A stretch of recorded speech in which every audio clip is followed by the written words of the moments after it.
मिथुन राशि वाले मेरे प्यारे दर्शकों, देखते देखते साल 2026 भी अब दस्तक ही देने वाला है। 2025 तो निश्चित तौर पर में अंतिम चरण में है, बीतने के कगार पर में है। क्या होगा 2026 में, इस बात को जानेंगे। क्या जैसा 2025 रहा ऐसा ही घिसा पिटा रिपीट करेगा या कुछ नया क्रांतिकारी होगा, इस बात को समझने और समझाने का मैं प्रयास करूं। देव गुरु के बाद अब समझते हैं राहु की कहानी और केतु की कहानी। राहु आपके कुंडली के नवम भाव अर्थात भाग्य भाव में और केतु तृतीय भाव अर्थात पराक्रम भाव में स्थित है। तो यह स्थिति धर्म अधर्म की परीक्षा और कर्म और साहस की परीक्षा की है, दोनों को दर्शाती है। आइए एक एक करके पॉइंट वाइज समझे। राहु नवम भाव में है, तो मिथुन राशि वालों के लिए नवम भाव में राहु का बैठना धर्म, भाग्य, पिता, गुरु, लंबी यात्राएं और भाग्य वृद्धि का भाव दिखा रहा है।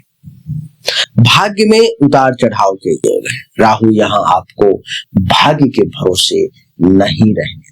अचानक लाभ भी होंगे, परंतु कई बार भाग्य का साथ नहीं भी मिलेगा। धर्म और दर्शन में अनोखी सोच आएगी। धर्म, आध्यात्म और दर्शन में आपकी पारंपरिक विचारों से अलग सोच आप सामने रखेंगे। विदेशी मतों या नई विचारधाराओं की ओर आपका आकर्षण भी बढ़ेगा। पिता या गुरु से मतभेद होने के योग है।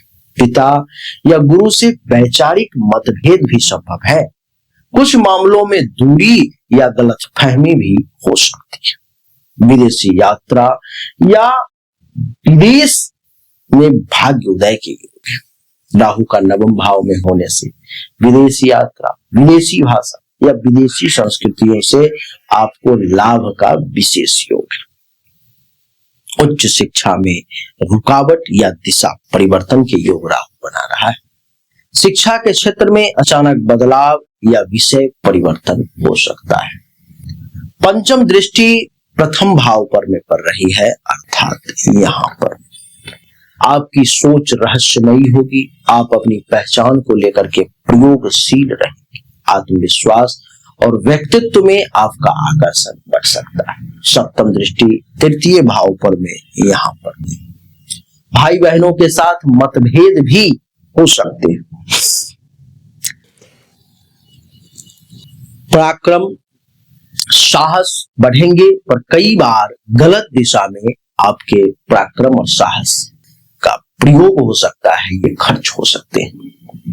नवम दृष्टि पंचम भाव पर, तो प्रेम, संतान और रचनात्मक कार्यों में अचानक परिवर्तन होंगे। प्रेम संबंध रहस्यमय या अप्रत्याशित हो सकते हैं। अब बात करूंगा केतु देवता की। केतु तीसरे भाव में है। देवी और सज्जनों, केतु का तीसरे भाव में होना, तीसरा भाव साहस, पराक्रम, छोटे भाई, संचार और कौशल का भाव होता है। तो साहस तो होगा पर दिशा की कमी रहेगी। केतु यहाँ व्यक्ति को कर्मठ बनाता है, परंतु उसका पराक्रम कई बार अनिश्चित या आध्यात्मिक रूप ले सकता है।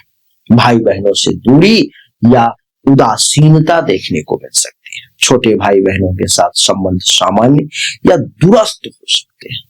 रहस्यमय विचारधारा रहेगी। वाणी और लेखन में गूढ़ता, गहराई और रहस्यमयता रहेगी।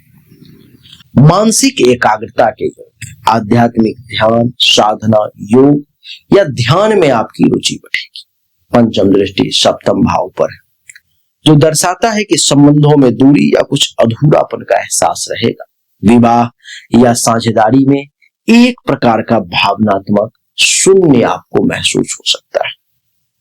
सप्तम दृष्टि नवम भाव पर यहाँ पर है, जहां राहु, धर्म या पिता से दूरी या वैचारिक असहमति हो सकती है।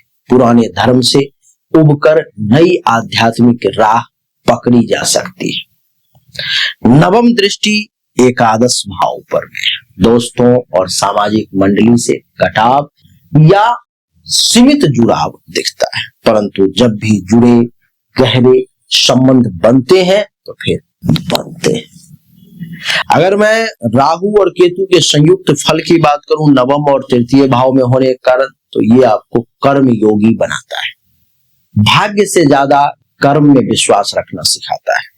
धर्म, आध्यात्म या विदेशी संस्कृति में आपका रुझान विशेष हो सकता है। रिश्तों में दूरी पर आत्म विकास और ज्ञान में वृद्धि के योग है। लेखन, मीडिया, संचार या आध्यात्मिक क्षेत्र में अचानक आपकी प्रसिद्धि बढ़ सकती है। पिता, गुरु या बड़े भाई के साथ मतभेद भी संभव है, पर बाद में संबंध निश्चित तौर पर में सुधरेंगे। देवी और सज्जनों, 2025 की यही थी कहानी मिथुन राशि वालों की, जो मैंने आपको बताने का प्रयास किया। लगभग हर विषय पर मैं उम्मीद करता हूं कि आपको मैंने जानकारी दे दी होगी। अगर इसके अलावा भी कुछ विशेष जानना है 2026 के बारे में, तो आप कमेंट में लिख सकते हो। गुरुदेव, इस विषय को आपने टच नहीं किया, थोड़ा सा इसके बारे में भी बता दें। उम्मीद करता हूं पसंद आया होगा। वीडियो को लाइक करें, शेयर करें, चैनल को सब्सक्राइब करके इसके बेल आइकन के बटन को दबाएं। राधे राधे, राम राम। हमने अभी तक आपको जो भी जानकारी दी ये 100% सत्य नहीं है। फिर से सुने, 100% सत्य नहीं है। आपने बिल्कुल सही सुना है। ऐसा मैं क्यों कह रहा हूं? क्योंकि अभी तक जो हमने आपको बताया ये एक सामान्य राशि फल है, विशेष नहीं है। विशेष जानकारी, 100% एक्यूरेट जानकारी तो आपको तभी मिल सकती है जब पर्सनली आपके जन्म कुंडली की जांच की जाए, पर्सनली आपके हाथ की रेखा को देखा जाए, तभी तो सिर्फ आपके बारे में सही जानकारी आपको प्राप्त होगी। और जब वो जानकारी प्राप्त होगी तो वो 100% एक्यूरेट होगी। आपको जानना चाहिए, अगर आपको परिश्रम ज्यादा करना पड़ रहा है लेकिन परिणाम नहीं मिल पा रहे हैं, आपको भाग्य का साथ नहीं मिल पा रहा है, जिस पोजीशन पर आपको होना चाहिए उस पोजीशन पर आपसे पहले कोई और पहुंच जा रहा है, इसका अर्थ है कि भाग्य का साथ नहीं मिल रहा है, भाग्य के देवता की स्थिति कुंडली में गलत है, उसको ठीक करने की जरूरत है। दूसरा, अगर आप बहुत परिश्रम कर रहे हो, आमदनी के कई सोर्स को तलाशने की कोशिश कर रहे हो, लेकिन आमदनी बहुत ज्यादा कर नहीं पा रहे हो जितनी इच्छा है, जितनी कोशिश है, तो चेक करने की जरूरत है कि आमदनी के जो देवता हैं उनकी क्या स्थिति है कुंडली में, आखिर आमदनी क्यों नहीं बढ़ पा रही। अगर आप पैसा तो कमा रहे हो लेकिन बचत नहीं कर पा रहे हो, लाख प्रयास करते हो लेकिन फिर भी कितना भी पैसा कमा लूं, कितनी भी कोशिश कर लूं, बचत नहीं हो पा रहा है, तो आपको चेक करने की जरूरत है कि जन्म कुंडली में जो धन धान्य संपत्ति के बचत की देवता है, जो बैंक बैलेंस के देवता है, उनकी क्या स्थिति है, क्यों ऐसा हो पा रहा है। लेकिन इन सब को चेक करने के लिए पर्सनल आपकी जन्म कुंडली की जांच करनी पड़ेगी, तभी जाकर के वो पता लग पाएगा। देवी और सज्जनों, चाहे कोई बीमारी है जो आपको बहुत परेशान कर रहा है, बहुत परेशान कर रहा है, आप ठीक नहीं हो पा रहे हो, चाहे आपका विवाह नहीं हो रहा, वैवाहिक जीवन में अथवा परेशानी आ रही है, मामला तलाक तक पहुंच गया है या विवाह हो ही नहीं पा रहा है, जिस काम को करने की कोशिश कर रहे हो हर काम में रुकावट आ रहा है, जमीन मकान गाड़ी चाह रहे हो लेकिन हो नहीं पा रहा है, तो इन सभी शंकाओं का समाधान जन्म कुंडली देखने के बाद ही मैं आपको दे सकता हूं। उसके लिए सामने दिए गए नंबर पर मैं अपनी जन्म तारीख, जन्म समय, जन्म स्थान, दोनों हाथ के हथेली का फोटो अवश्य भेजें। जो शुल्क है जमा करें, इंतजार करें, आपको जानकारी अवश्य मिलेगी। अच्छा लगा तो वीडियो को लाइक करें, शेयर करें, चैनल को सब्सक्राइब करके इसके बेल आइकन के बटन को दबा दें। राधे राधे, राम राम।